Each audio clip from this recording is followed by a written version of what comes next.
Well, hi, I'm Matt, one of the leaders at Maybridge. Hope you had a really good Easter.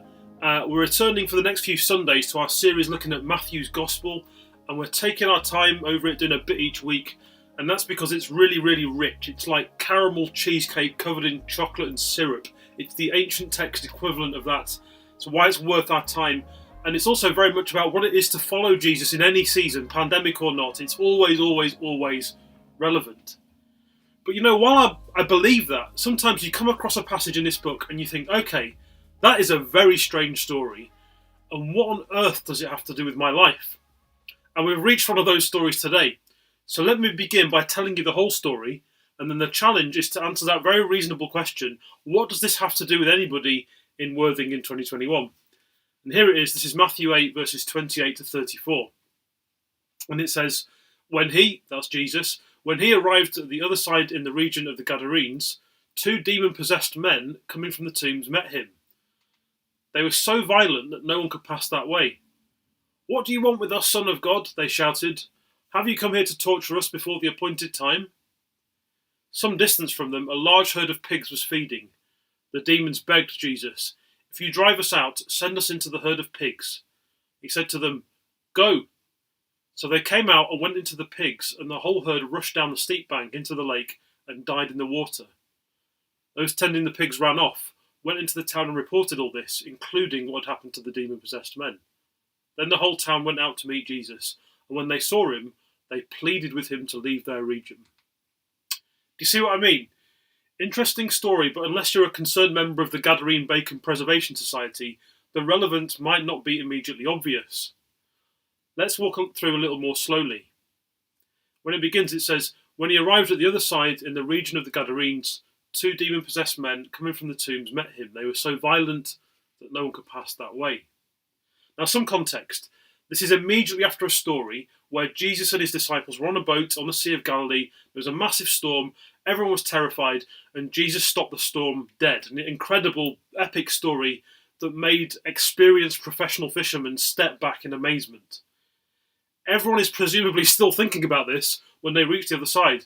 And this whole section of Matthew, on one level, is meant to blow you away with how powerful Jesus is, and yet how he's deeply compassionate at the same time. Now, Jesus and his group of followers arrive in the region of the Gadarenes.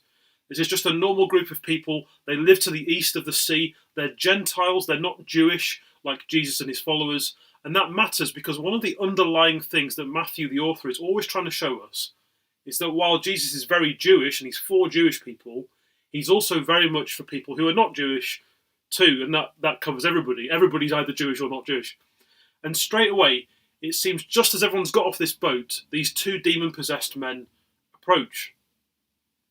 Now, we've touched on this previously, but it's worth saying again. The Bible assumes that demonic powers exist. Our culture is very generally sceptical about anything demonic, often with very good reason.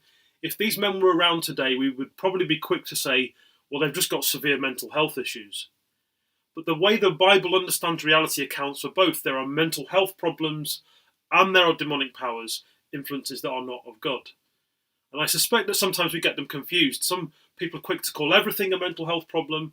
Others are quick to call everything some sort of spiritual or demonic attack. And it takes a lot of discernment to know what's what. But if we're to take Jesus at face value and believe him to be who he says he is, we have to face the fact that Jesus certainly believes in the existence of demonic powers and opposes them, and plenty of people watching him thought that's exactly what he was doing on a number of occasions. The 2 men in this story were so affected by the demons, they weren't themselves. They were consistently, uncontrollably violent. They seemed to be living in some tombs which would have been well outside the nearest town. So this is quite an extreme situation. And the fact that nobody could pass this way makes it sound like it was a long-term thing too. And these men were known, probably even had family in the nearest town, but they were so far gone, nobody could do anything. On top of that, being demon-possessed and living among the tombs, home of the dead, made them unclean.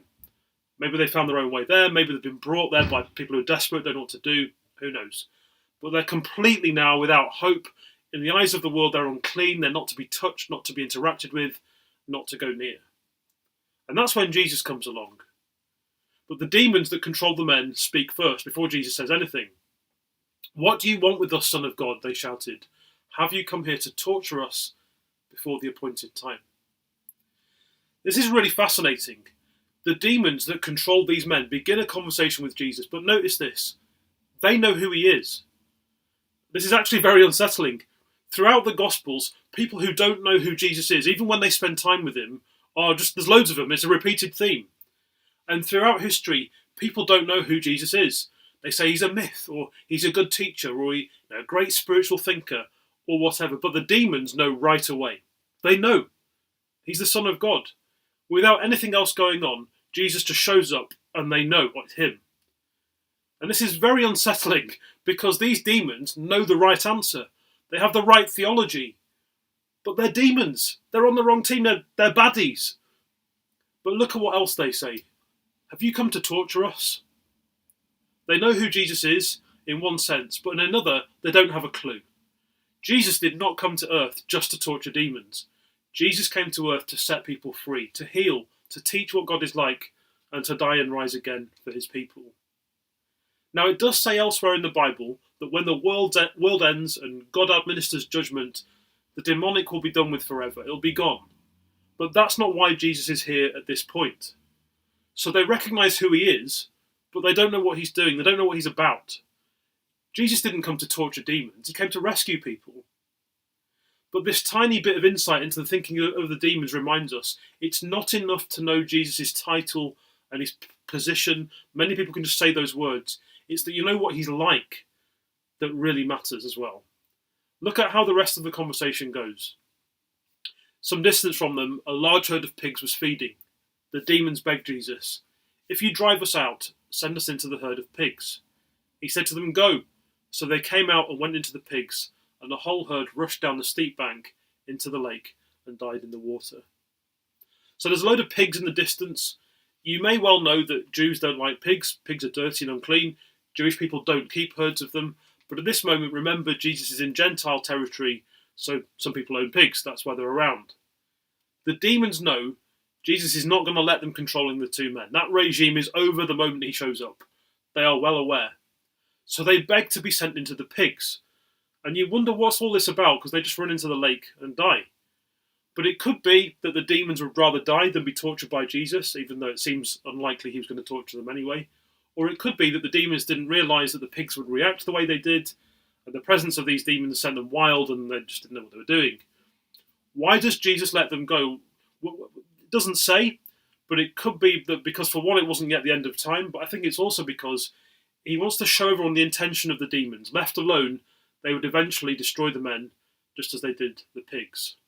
Demons bring nothing good, and people need to see that. But in this whole story, Jesus only says one word. One word. He says, "Go." But that word is loaded with intention. Go out of these men I'm concerned for. Go into this big herd of pigs that are less valuable to me than 2 human lives. Go away from me and from the people I'm here to serve. Go. Some people think that when you engage with demons and get involved with demonic powers, it's all about weird incantations and saying special formulated things, all very strange. Jesus doesn't need to do any of that. His authority is so great that in the face of powers that have the potential to utterly control a normal human being, he just says, "Go." Go. What happens after this incredible display of power and authority? Those tending the pigs ran off, went into the town and reported all this, including what had happened to the demon-possessed men. Then the whole town went out to meet Jesus, and when they saw him, they pleaded with him to leave their region. Now, if you'd seen someone interact with demons and then send a load of pigs into the sea, you'd probably tell people about it too. That's an unusual afternoon.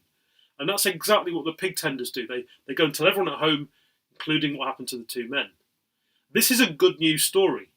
The 2 men are healed, which is great for them. It's great for their families, presumably, and great for anyone who wants to pass by these tombs without getting any hassle. What happens next, and it's how the passage ends, I think is the most surprising and most sad part of the whole story. The whole town come out to meet Jesus. This is not a welcome committee. It's not an investigation group. It's more of a mob. And they have a clear message for Jesus. We don't want you.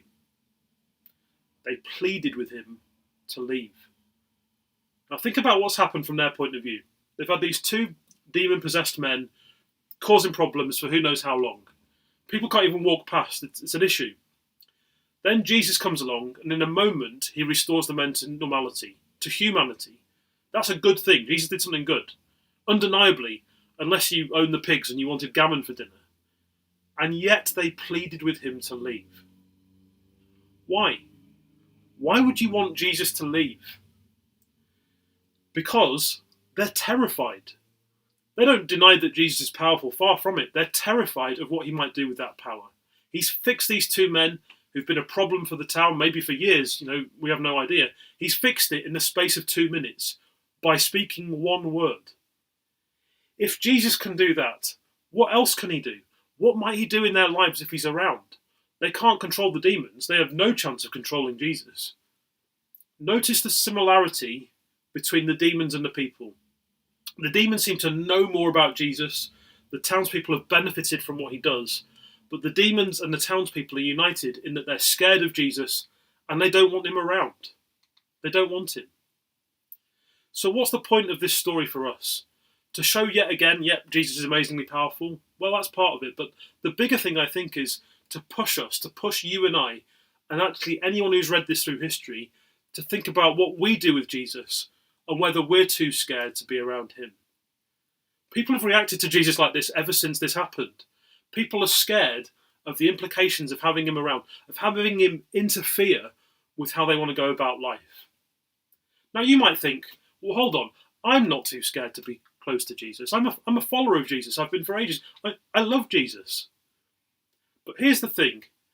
Even for the most committed follower, the most committed Christian on earth, there are parts of our lives that we don't want Jesus to touch. There are parts of our inner selves that we don't want anyone to mess with, probably even to know about. There are parts of each of us that, in a sense, plead for Jesus to leave. There's 1,000,001 examples. It could be that you know you need to forgive someone, but you really don't want to. So internally, you might not use the words, but basically you say, Jesus, stay out of that, please. It could be that you hold on to all your money and you find security in it, even though you know you could and should be more generous. So you say, Jesus, stay out of that, please. It could be that you just habitually moan about stuff, and you know you're doing it, but it's become such a part of how you live that you say, Jesus, stay out of that, please. It could be that you're prone to overworking and being overly busy so that you don't have to deal with other things in your life. And you know you shouldn't do it, but you say, Jesus, stay out of that, please. I could go on, but I'm sure you know what I mean. And even if you're not a Christian yourself, you might just call this your conscience. You know you shouldn't have a certain attitude or a certain way about you, but you don't want anyone to ask questions. You want it to be nicely partitioned off and left alone. A good way to know if you're doing this is to see how you react when someone else raises something that you just want left alone. And it comes up and you go into defensiveness, you change the subject, or you get a bit aggressive, a bit touchy. I know for myself, I have some weaknesses that I'm fine to open up to, no problem to own up to. But there are other things I don't want to face, things that if I'm really honest, I don't want Jesus to interfere with. The church staff team will tell me I'm not great at communicating expectations. Fine, that's true. I'll own that could do with changing. Happy to own that weakness. But you know what? I can be really irritable with my family. I have been a bit more so this last year, especially with our kids. I know it, I don't want to be told about it. On some level I want to change, but on another I don't want to face the reality of my own impatience. And so if someone raises it, usually my wife, I immediately want to leap into denial. I am more likely to protest, to make excuses, explain the circumstances. I don't want it to be my fault. Jesus, stay out of that, please. You may have had the same experience. Even though it bugs you, or maybe even it really bothers you, you'd rather be left to deal with it than let Jesus deal with it. Why? Why do we do this? Because we're afraid. We're afraid of what will happen if we let the defences down, of what life will look like. Jesus is immensely powerful. Anyone who got close to him could see that, and it made demons and ordinary townspeople run a mile. Why would you let someone like that interfere with your life? Why would you let them have free rein to change things in your inner self? Well, the less you know about Jesus, the more likely you are to fear him. I don't mean know in the sense of reading the Bible and everything. That's very, very helpful. But I mean personally know. Know what he's like in a personal way. If you know what he's really like, You know you've got the safest pair of hands imaginable. Jesus is more trustworthy to handle your inner life than you are. You know you pretty well, and you love you quite a lot. You'll do anything for you. Well, he knows you better, and he loves you more, and the reason you can know his hands are the safest imaginable is they have deep marks on them for where he allowed himself to be crucified for you. That's how you know. And probably a lot of us know this in theory. We know the theology. Jesus died for my sins. Very good. But how personal do you allow that to get? The easy way is to sort of allow Jesus to die for your external sins and mistakes. You say a nasty word, you tell a white lie, you take the last chocolate without asking, and you're sorry, and you know you're forgiven. That keeps it nice and comfortable and on the surface. We know it was a bad thing to do. We know we're forgiven. We forget and move on. But will you allow Jesus to get to work on your inner self? Will you spend the time with him? Will you be ruthlessly honest about your motivations? Will you be open to change when you really don't fancy it? Are you secure enough in who Jesus is that you will face your own brokenness and selfishness with him? Properly face it. He isn't forcing you. He could, but he doesn't. That's another way to know he's trustworthy. When the townspeople asked Jesus to leave, what did he do? Did he argue with them? No, actually, he left. You can see that in the first verse of chapter 9. They didn't want him, and so he left. And we're often the same. And yet Jesus is so good, he will not cease to love and save people whose faith in him and trust of him is only surface deep. It's incredible. Look at what Jesus is like in just this story. He only says one word, but look at him. He heals the demon-possessed men. He's God of the universe, but he doesn't say, well, this is below me, I'll get an assistant to fix it. No, he cares enough to be involved personally. He shows mercy even to the demons, even though they never show mercy to anybody. He leaves the region without fuss or complaint when he isn't wanted. And more widely, at any point when you look at Jesus, he's full of compassion. He tells the truth in love. He extends dignity to people. He avoids superficial answers. And he is unendingly ready to grant forgiveness. He knows exactly what people are like. Exactly. And he loves them anyway. So the question is, isn't this somebody you can trust? I suspect for a number of us, it's about time we moved on in our walk with Jesus. We know all the right Sunday school answers. We know what we're supposed to be doing in life. We're outwardly involved in some great things. We're nice people, nice Christians. Nobody has a problem with us. But how far does your trust of Jesus to deal with who you are actually go? It's more than having good theology, and I love theology. The demons recognise who Jesus is, but they hate him. The townspeople recognise what Jesus does, but they reject him. The story is supposed to take us beyond just having the right answers. Jesus' greatness is well established by this point in the narrative that we're journeying through as a church. And of course, we just had the reminder of everything that happened at Easter. The question is, regardless of how much you know about Jesus, how far do you want him in the uncomfortable realities of life and of who you are? Are you willing to face the stuff you don't want to face about yourself with the one person who knows it already and loves you regardless? I can't answer that for you today, but I can pray.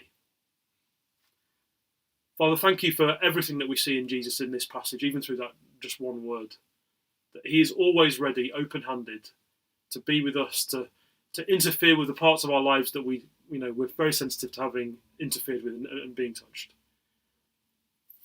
Father, I pray that you would give us as a church a new openness to letting Jesus change us.